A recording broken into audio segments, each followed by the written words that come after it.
একদিন ঠিক হবে, একটু ধৈর্য রাখো। আজকের কষ্ট আগামীর শক্তি। হ্যালো এভরিওয়ান, আসসালামু আলাইকুম। ব্লগটি শুরু করলাম রান্নাঘরে চা বানাতে, সাথে নাস্তা ডিম রুটি। বাজারে গিয়েছিলাম, এই কাঁঠালটা কিনে এনেছি, সাথে কিছু সবজি, মিষ্টি কুমড়া আর পেঁপে। আজকে রান্না হবে পেঁপে দিয়ে, ডাল দিয়ে, মিষ্টি কুমড়া দিয়ে, মাছ দিয়ে। রান্না করতে করতে আপনাদের সাথে অনুরোধটি করে নিই, আমার ব্লগটি যদি কোনো অংশে ভালো লাগে প্লিজ সাবস্ক্রাইব করে আমার পাশে থাকবেন, আর লাইক দিয়ে আমার ভিডিওটি কন্টিনিউ করার সুযোগ করে দিবেন প্লিজ। আপনার একটি লাইক নতুন পরিবারে যাওয়ার সুযোগ করে দিবেন প্লিজ। আমাদের মেয়েদের জীবন কত কঠিন, তাই না?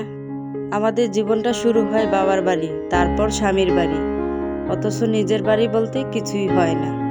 প্রত্যেকটা মেয়ের যদি একটা নিজের বাড়ি হতো কতই না ভালো হতো। কথা বলতে বলতে এদিকে দেখুন, মিঠু আমাকে কিভাবে ডাকাডাকি করতেছে তাকে একটু আদর করার জন্য।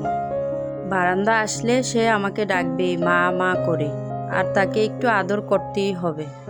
রান্নাবান্না শেষ করে আমি কাপড়গুলো ধুয়ে গোসল করে দুপুরের খাবার নিয়ে সবাইকে বসে পড়লাম। বাহিরের আকাশটা মেঘলা মেঘলা ভাব।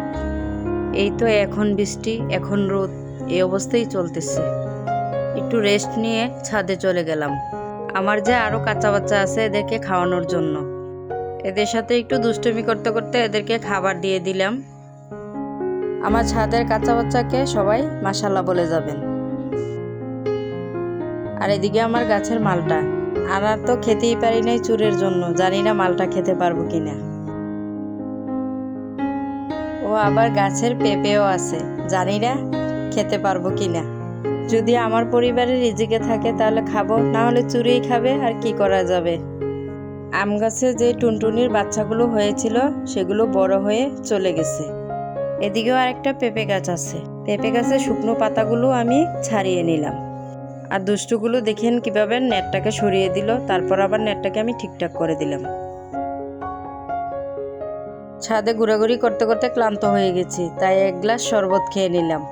তারপর রাতে মোমো বানালাম, আমরা সবাই মোমো খেলাম। টেবিলটাকে গুছিয়ে আমরা শোয়ার প্রিপারেশন নিলাম। তাহলে এই পর্যন্তই, ভালো থাকবেন সবাই, আল্লাহ হাফেজ।